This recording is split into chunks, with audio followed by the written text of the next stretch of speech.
के मत को उनका प्रयोग न करने देने का जिस तरह का जो है पाप भारतीय जनता पार्टी की उत्तर प्रदेश की सरकार ने किया है सिर्फ अपनी वाहवाही करने के लिए, ये अपराध है। आज सत्ता में बैठ के उत्तर प्रदेश की सरकार ये सोच रही कभी वो सत्ता से जाएगी नहीं। तो जिस तरह वो लोकतंत्र की हत्या कर रहे हैं, जनता उनको आने वाले समय में जवाब से देगी। एग्जिट पोल हरियाणा, महाराष्ट्र, झारखंड और लोकसभा चुनाव में भी हमने गलत साबित होते देखे।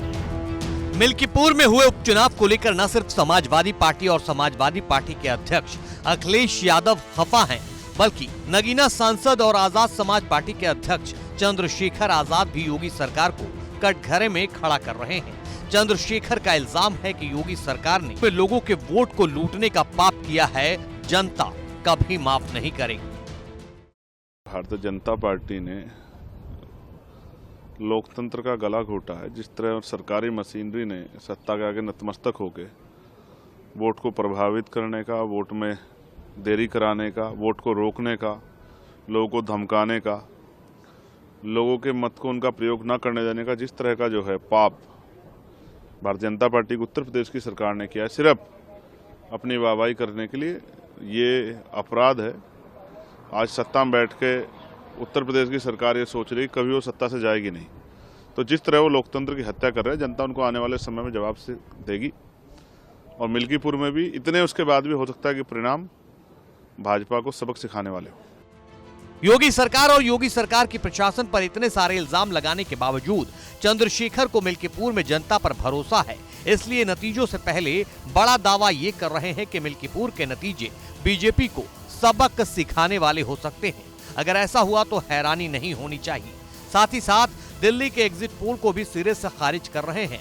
चिंता इस बात की भी जता रहे हैं कि लोकतंत्र अब धन बल के बूते राजतंत्र की तरफ बढ़ रहा है। एग्जिट पोल हरियाणा, महाराष्ट्र, झारखंड और लोकसभा चुनाव में भी हमने गलत साबित होते देखे। ज़्यादा दिन का समय नहीं, 2 दिन के बाद की बात है। 8 तारीख को ईवीएम खुल जाएगी, सब पता लग जाएगा। वैसे जितना सरकारी मशीनरी का प्रयोग सरकार यहाँ कर सकती थी उतना उन्होंने किया, और बहुत सारी ऐसी वीडियो और बहुत सब कुछ सामने आया है। कई जगह लोगों की उंगलियों पे पहले साइन लगी हुई थी, कई जगह पैसे बैठने की। ये सब चीज़ें लोकतंत्र में अच्छी नहीं है। मैं बड़े दुखी भाव से कह रहा हूँ कि अब लोकतंत्र भारत में राजतंत्र की तरफ बढ़ रहा है। डिक्टेटरशिप और धन बल के प्रयोग से, धनतंत्र के आधार पर जनता के वोट को खरीदना या ये अपेक्षा जो है उनसे रखना कि जनता उनकी बातों में प्रभावित होकर अपनी वोट को समझदारी से नहीं सुविधाओं के आधार पर दे, ये एक खतरनाक प्रणाली। इसका खामियाजा लोकतंत्र को भुगतना पड़ेगा। हालांकि दिल्ली चुनाव को लेकर इशारों में ही सही चंद्रशेखर ने इस बात की भी उम्मीद जता दी है कि जिन उम्मीदवारों को बीजेपी सरकार में जेल में डाला गया वो चुनाव में जीत हासिल करें, ऐसी उनकी आशा है।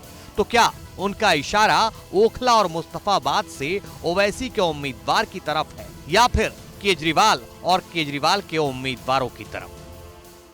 हालांकि कुछ ऐसे प्रत्याशी जिनको मैं चाहता हूं जहां हम नहीं भी लड़े कि वो जीते। जो ऐसे लोग हैं जिनको जेलों में सताया गया और अब वो चुनाव लड़ रहे हैं, मैं चाहता हूं ऐसे लोग जो हैं प्रत्याशी जीत के जाएं। बाकी जनता के हाथ में, जनता क्या करती है।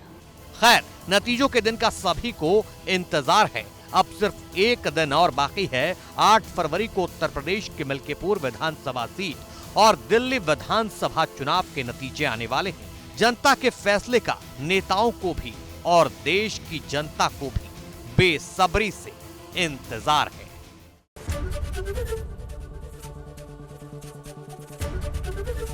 एबीपी गंगा, खबर आपकी, जुबान आपकी।